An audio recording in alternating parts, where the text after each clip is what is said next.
Hello everyone and welcome to the first episode of 2024. So very happy new year to all our viewers, doctors and non-doctors. And for the first episode of 2024, we have a very eminent towering personality. 2024 is a special year and we must have a very special guest with us for the first episode. Dr. Durusha, a towering personality and a name in medicine and in gynae-obs. Anybody who knows this knows Madam. Madam is the director of Gynac World, the president of PCOS Society, and has been on the board of international societies as well as multiple national programs and societies.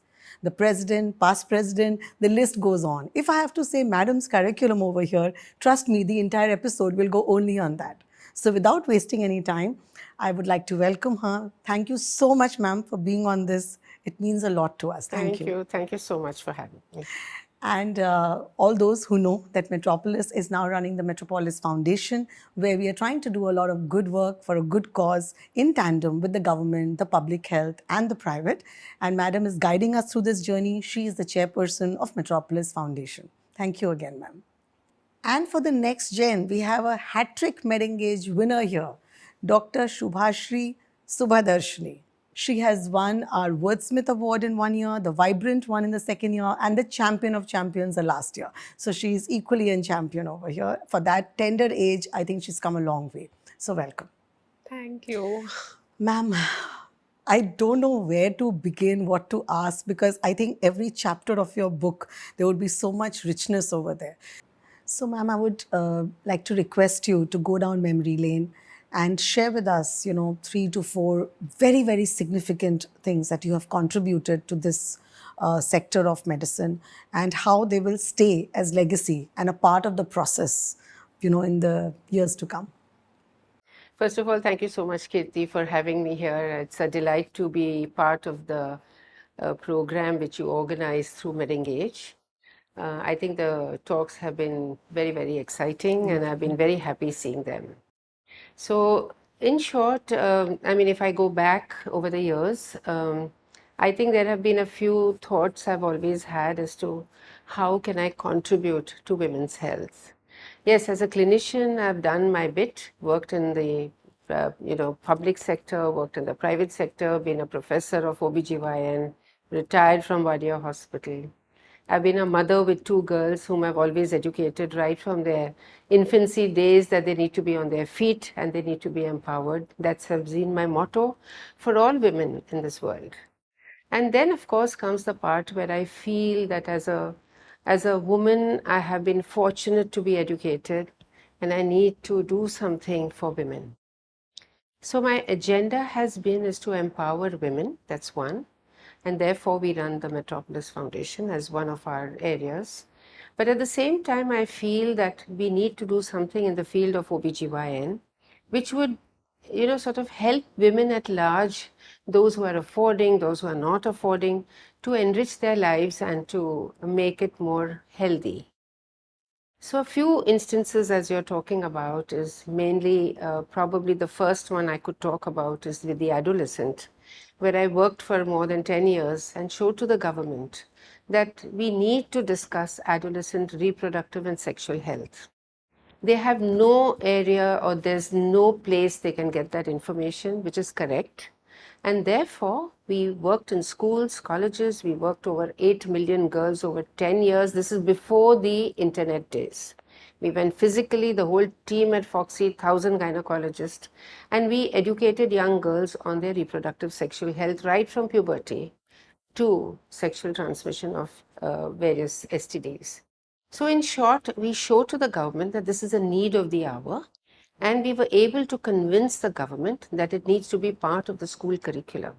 And today I'm happy to tell you that all our endeavors, all our efforts in that direction have made adolescent reproductive health, sexual health, being part of the school curriculum. So that's number one. So I feel good about it, that whatever I thought about has culminated into a public policy. The second area we worked on was for the infertility women. And these women who are infertile have a lot of problems or a lot of baggage where everyone thinks it's the woman at fault, which is not true. It's also 50% the problem occurs at the male partner level. but they are not really supported in this whole treatment, especially the problem being in the woman when it has been detected. There are many areas where they are not supported. So career women have to take off from work. They have to, lose their income, and women in the rural areas are at the mercy of everyone. They are thrown out of homes, etc. So I approached the government that we need to do something, and I requested them to bring it under the health insurance sector. I had personally visited the Swiss RE, which is the right at the top of all health insurance companies, all insurance companies, and they said, sorry, doc, it won't work. So I went to the ministry, and very soon, within a few months, over the last 3 years, I think, it came into the policy of health insurance. So now fertility can be covered by health insurance. So I think that is something for That's a women at huge large should to know. contribution, ma'am. That's the second thing I did. And the third thing we did was where maternal mortality is concerned. Many women in the rural areas who are delivered by dais at home, they do die of maternal mortality on an average of approximately, in the past it used to be 400 maternal deaths out of every 100,000 live births. And this was mainly because women delivered in their homes, in their huts, and did not go to the hospitals. And invariably, we found that 60% of the deaths were occurring due to bleeding and due to anemia during pregnancy. So I spoke to the Central Health Ministry and I said that we need to prevent these deaths and we are happy to support you in any way. That was the time in 2006 when we started the very excellent program wherein we were training the doctors of the government and the nurses to upgrade their skills.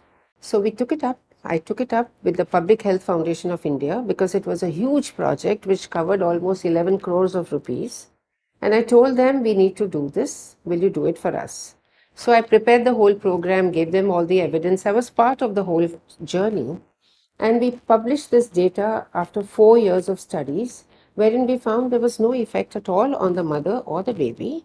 Whilst it improved the maternal, hemoglobins, it became a beautiful way of treating these women, wherein these women are taken to primary health centers, and when they go for their 4 mandatory antenatal visits, they get their intravenous iron.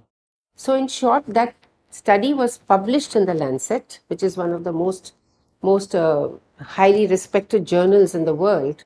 This was given to the government. So we requested the government to give the intravenous iron to women in the villages when they come for their antenatal checkups. So that's the third thing which I've been very happy about. Ma'am, I'm finding it even time consuming to process and digest what you did. I don't know how you did it. You know, what is sounding like just 3 sentences is actually 3 decades, of effort. And no wonder you were awarded with the Mahatma Award, like a true Mahatma. So, audience, Madam has won many awards, right? We all know. But some of the very special ones, the ISAR Award and the Mahatma Award, which she won 2 years back for her contribution to women and child health. Congratulations for that. Thank you. Thank you. Hi, Dr. Shubhashri. So you want to a little bit tell us about how you reached from Orissa to Mumbai? Ma'am, I from the second year of my MBBS, I was fascinated towards community medicine, and I had my godmother, Professor Dr. Lisa Sarangi, whom I regard as my role model. So I followed her, and then I was like, I am destined to community medicine. I dream to become one day or the other, by God's grace, to reach the topmost level of WHO or UNICEF or any other so platforms. So then I thought that then I got to know that learning public health, Mumbai is the best place.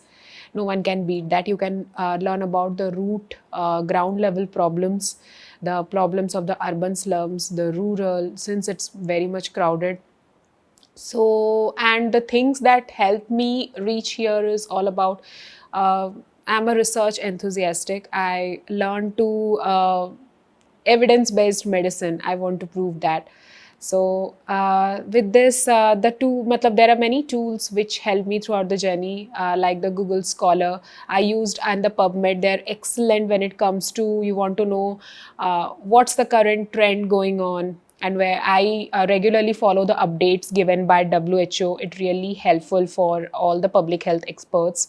All the health portals, let it be ICMR, let's be Ministry of Health, let it be IHIP portal, NACO, NACP, UNAIDS, each and every portal will give you update about something. So you can pick up what's the current trend going on, and if that fascinates you, you can go and do research. And your residency, the postings you attend, for example, if you work in IDSP or you integrated disease surveillance program, there you get to know the cases, and there you learn a lot, like what are the areas of research we can do. The urban health center teaches a lot, the rural health center teaches a lot. And in the era of artificial intelligence, chat GPT, like anything, everything you can get there. Let it be any current scenarios, current about anything about research. So that's Lovely. So that was a lot of platforms that you can avail of, right? So I think one thing that we learned from Duru ma'am was how to balance it all. She's been a wonderful wife, mother, held a private practice, contributed to community medicine, contributed to public policy, and here we have a young doctor also entering into community medicine, and wanting to change something in the world, to do it a little bit better, but very scientifically, very medicinally, and through a lot of research and evidence. Great. And how has MedEngage helped you in this journey? Ma'am, MedEngage was a blessing in disguise when I was needing it the most. I still remember when I was in the third minor, I had for my ICMR STSs, I was requiring funds. So just when I was scrolling through my Facebook, my friend got awarded with I remember the Scholar Caller category. And then I learned about this Metropolis MedEngage. I was requiring funds to conduct the research. I had to, I love maternal and child health, and second was occupational health. So my research was on security guards.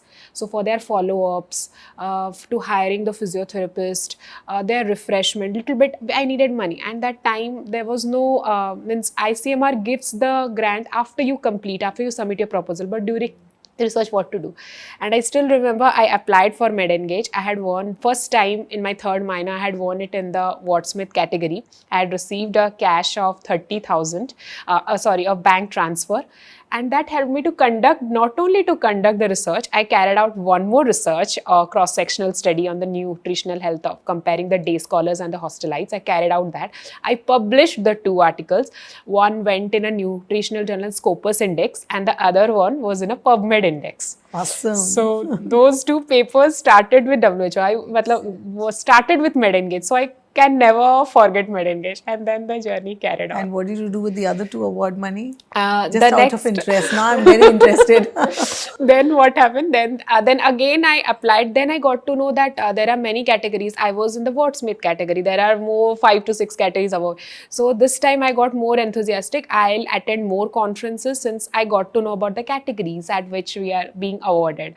So I attended more conferences, and the 30,000 money I still had savings. I guess 8 to 9,000. I attended 2 more conferences.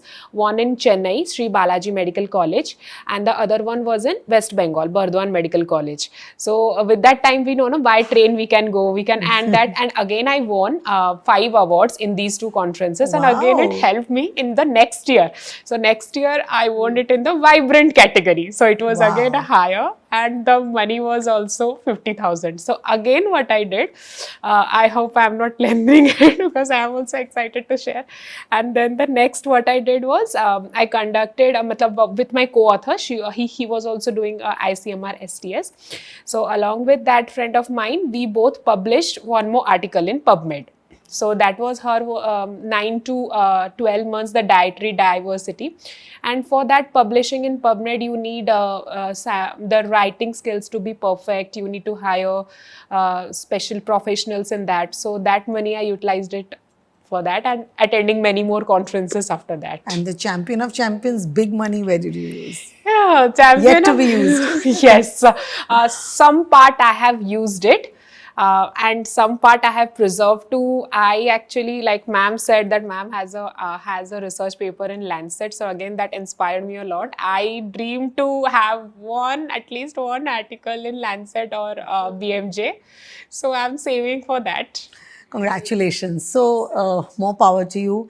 I hope all the MedEngage winners are using all the funds that they receive through MedEngage in a similar way to further fuel their path and their journey in medicine, because that's what it's meant for, right? So, when Sushil sir, our, the Metropolis chairman, when he came about with this MedEngage idea, it was basically to nurture young medical talent.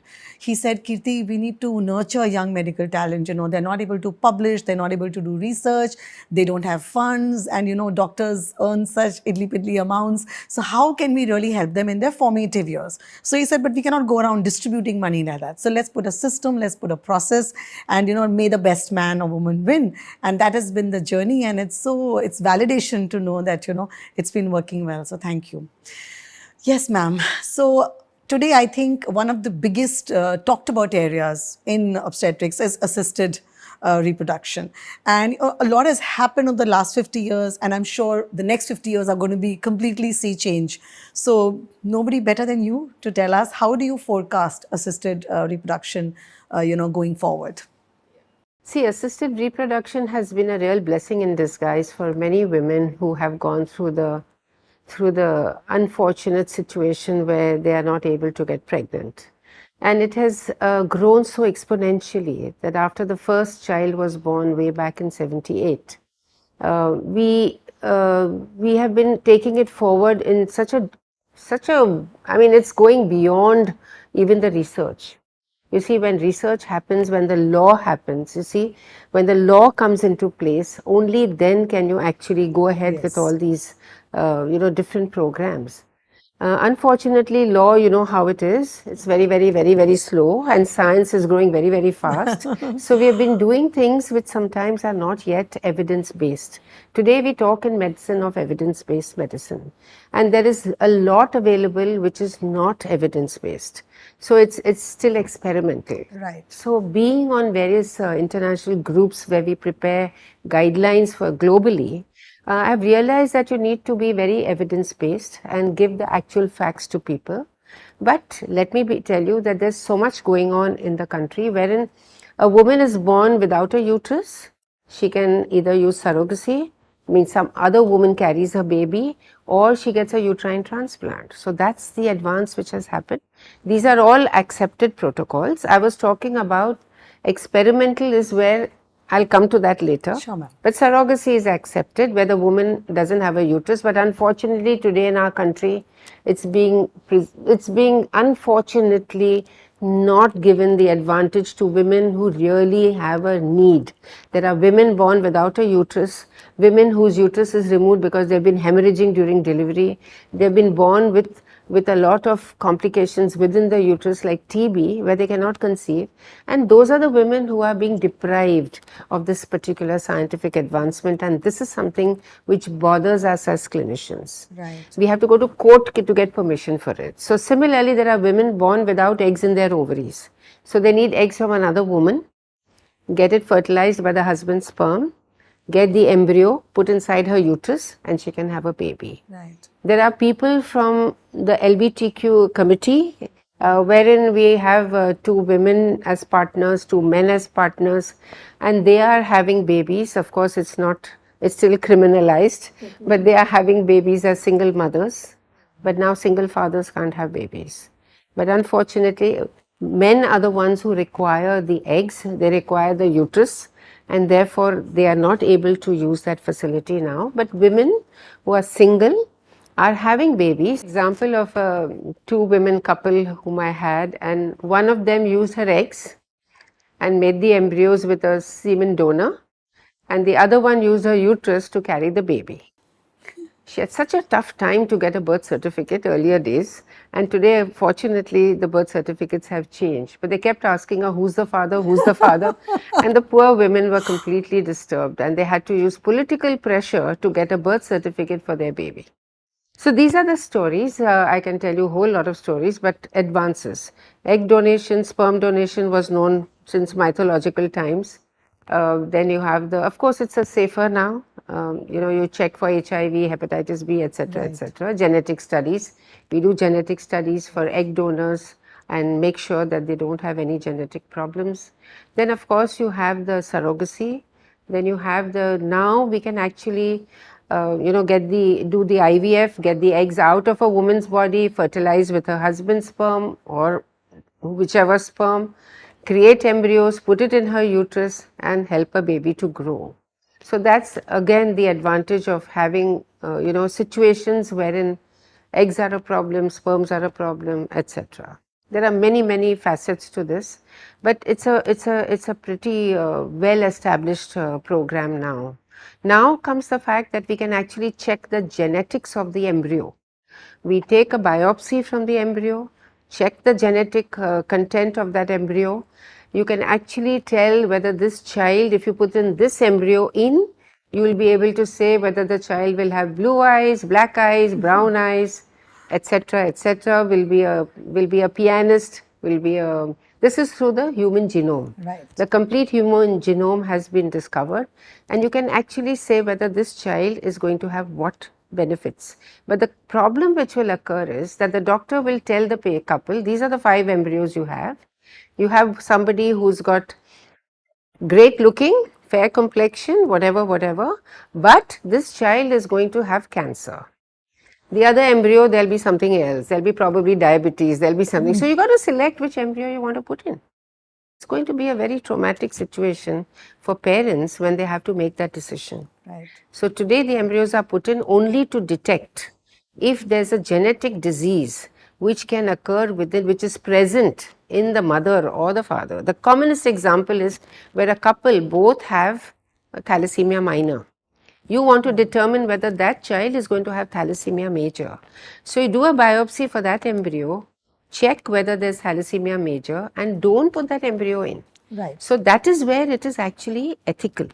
The rest is all currently experimental. Compatibility for life is where it is ethical. Absolutely. Yeah. I'm sure you all have all seen a video which has been circulating on social media where you see thousands of sort of incubators in which actual babies are there. And this is something which is totally imagination. Nothing like this is happening in the world. So I think you need to not decide what you wish to believe. So this is where assisted reproduction has landed. And as the years go by, I'm sure we'll be able to do much more and see that we don't create unhealthy babies. We work ethically. We don't work unethically and have the, the principles in life, because here we are dealing with human genes, we are dealing with human beings. And I think we in the next 100 years, this is not our world. This is going to be in the world of tomorrow. Basically our grandchildren, our children. And we need to make it livable for them. We need to make it show, we shouldn't be deciding this for them. We shouldn't be, doing things which are unethical. That's important. Right. But the most important thing about genetics is now we can, sort of remove the bad genes through a CRISPR technology and fit in good genes. If the women are born without, good genes in their eggs, their genes can be changed. The mitochondria can be changed. Yeah. So there's a lot happening, but today it is still in the experimental world. It's being used in certain countries for certain diseases, but not available to everyone to use. And I think that's how it should be. Yeah, absolutely, ma'am. So assisted reproduction is obviously here to stay. But as ma'am said, it has to be done with a lot of caution, with a lot of ethics, with a lot of principle, and with nuanced science and legalities. Every country has their own law. We have our own art law. You can go online and you can check out the law before you delve further into this area. But that was really a good insight, ma'am. Thank you. So Dr. Shubhashri, all the best to you for your onward journey. But tell me something that, you have a very high aspiration in mind, I believe, right? To sit in an important, significant chair at the WHO or at the UNICEF, somewhere where you can, take bigger decisions, contribute in a bigger way.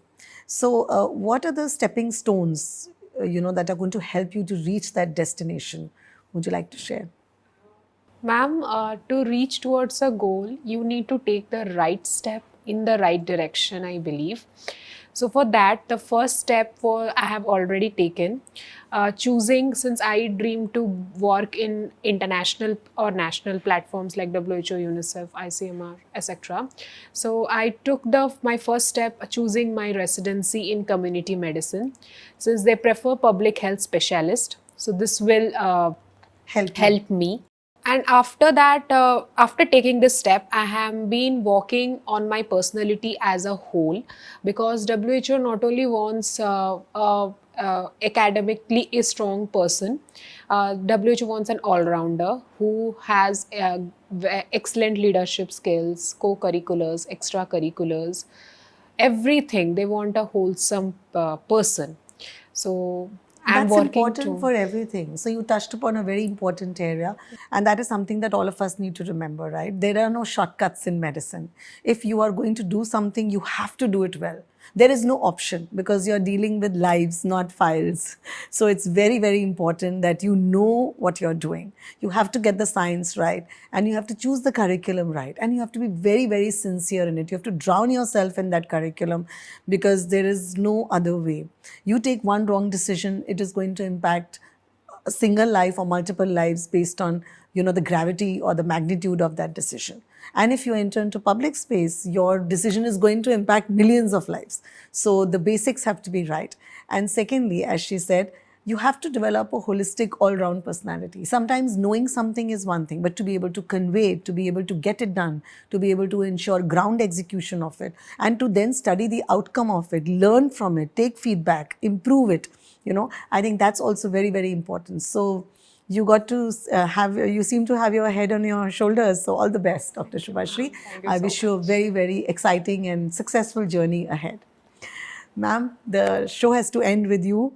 I know you're very, very passionate about PCOS, and you're the person who put PCOS on the map actually, and now people talk about it. But at one time, there was so much ignorance about it, and you have been, started, right, ma'am? Founder president. Yeah, so you're the founder president of the PCOS Society, and it has been, a journey from there on. So would you like to share some thoughts on PCOS in particular? When we come to PCOS today, we are still educating, or not educating, but upgrading the skills of our doctors to make them understand what is PCOS by, talking to them about the latest guidelines on the subject. How do we diagnose? How do we treat? How do we manage? Because today we don't have a cure for it. The main thing is about lifestyle changes. We need to get our weight in order. We need to get our exercises in place and our nutrition in place. That's the most important thing, lifestyle changes. And then, of course, we manage their symptoms, help them with their menstrual problems, help them with their infertility issues, help them with their pregnancy issues, because in pregnancy there's a higher risk of developing gestational diabetes during pregnancy. Women who have irregular periods are having problems with heavy bleeding, with infertility, which can be all corrected. So in short, we are correcting the problems by managing them, and we are preventing non-communicable diseases in these women in terms of high cholesterol, diabetes, etc. So the education part has been ongoing for the last 9 years since we have started the PCOS Society of India, and we are going nationwide. It's our national organization. And today I'm happy to say that we have been able to touch, I think, everyone. And there are many young people talking about PCOS today. There have been a lot of social media groups which have developed. There's a lot of education happening. We have been part of the latest guidelines which have been created globally 2023, and I've been fortunate enough to be part of it. And today I'm executing it all over the country. We are talking about the latest guidelines and having seminars and webinars and everything, whatever you say. But the most important thing is that today we have also been accepted as a CSR accepting organization. So we have a huge project going on with Philips, which is called Vijayata, and creating awareness amongst women. And the agenda is now to reach out to women, so they ask the questions, what is PCOS? What is it going to do to me? Etc., etc. So I'm looking at reaching out to the government and bringing it to their notice that PCOS girls need to be supported. We need to have lifestyle changes arranged for them. We need to have nutritional advice available to them. We need to have cosmetic availability to them. There's a lot of mental health issues because women walking around with hair on their face, shaving every single day, it's difficult. So in short, they were very happy during COVID because they wore masks. No problem. But today it's very difficult for them. So we want the support of the government. bring it under the program of the government so that at the rural sector also they are able to support them. Right. I'm glad to say that the first papers published by ICMR just a few days ago by my colleagues with whom we are part of a Abhiyan group with the ICMR, with the Tata Institute of Social Sciences, with PCS Society, and with Dr. Rama Vaidya's organization, which is Kasturba Medical Center, wherein we are working together towards this program. And this is something I'm looking at how we can take it to the national level. And that advocacy is on just now. And we want to take it to the national level so that PCOS becomes part of women's health training and education and treatment. So to set up PCOS clinics all over the country, which would probably help these young girls, mainly girls. And the new research is that even in men, we are finding the same problems as women, especially in men who are balding before the age of 35 years. This is an alert to them. If you are balding before the age of 35 years, don't just go and get a hair transplant done. Please see your physician. Check if you have got a metabolic syndrome problem, diabetes, hypertension, obesity, etc. So that is the thing. The second thing we are talking about is pregnant women. If they are carrying pregnancy, they must make sure that, especially if they know they have PCOS, preconceptional care is the most important thing for women. Make sure you're not diabetic. Make sure you don't have hypothyroidism. Make sure you're not insulin resistant. Make sure that everything is okay with you. You've started folic acid, and then go on to get pregnant, because it's a 9-month journey. That's the message going out to women who are wanting to get pregnant. Please get yourself checked. Go to a doctor. Preconceptional advice to be taken, investigations to be done, folic acid to be started. Make sure you're not diabetic. Make sure you're not insulin resistant. Get your weight under control and get that done. This has been recommended even to the G20. When I was part of the C20, I was invited to Delhi, and these have been my two main recommendations to the government. The first is introduce exercise in schools 1 hour every single day. Because today mothers are more interested, mothers and fathers are more interested in academics for their children, sending them after school, this class, that class, no exercise. They're not playing enough. Everyone's putting on weight, unhealthy nutrition, diet is not right. So get the exercise done whilst they're in school. Second is don't serve any wrong food, junk food in school canteens, so that there's healthy diet, sort of encouragement. I think this is where I think I would like to talk about PCOS and say this is my dream today, and I hope it happens whilst I'm still around. Oh, ma'am, I'm sure. If you have decided it, if you've thought about it, I'm sure it will materialize like has everything else before that you have, curated, because it's all come from a position of knowledge and experience and good intent. So I think with that combination, everything works. So I don't think you've had a better treat of MedEngage episode with career conversations by, with, and for doctors.